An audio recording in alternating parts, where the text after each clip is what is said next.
Sexorcism, Suckled Brats 10, Lactation Erotica Threesome Erotica BDSM Erotica.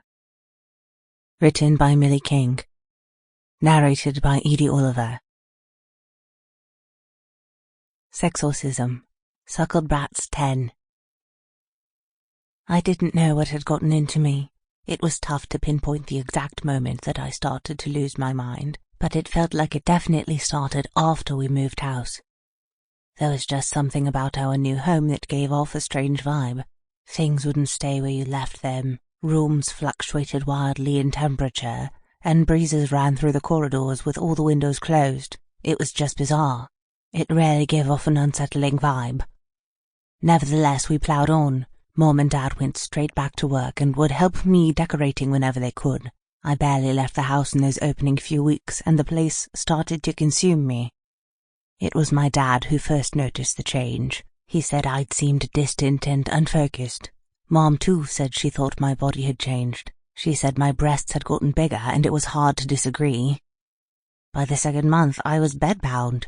At the time, we hadn't linked any of this to the house, so holing up in one of its rooms didn't seem like a bad idea. I thought I just needed the rest. But things didn't change. If anything, they got worse. I was breaking out in cold sweats, and the whole time the pressure in my tits increased. They felt as though they were about to burst. Eventually, my parents requested the help of Mr. Matthews, a priest. He'd never seen anything like it either, and he quickly enlisted the help of Father McShane from Ireland, who had seen many more things in his storied life. He immediately knew what was going on. Even in my stupor, I could spot a stud when I saw one, and both Mr. Matthews and Father McShane had a certain something to them.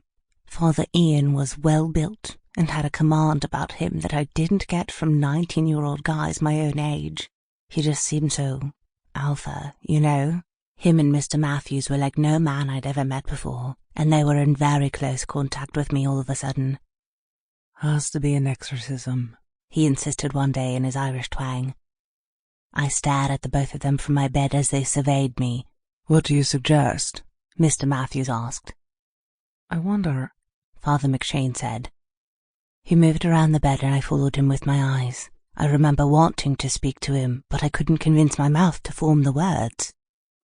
She's more than cogent, he said. He snapped his fingers in front of my eyes and I blinked.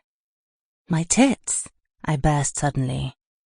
The pair of them looked to each other and back at me. Oh, Mr. Matthews, my tits. Mr. Matthews walked quickly to the door and closed it. She's been saying that quite often. Sample complete. Ready to continue?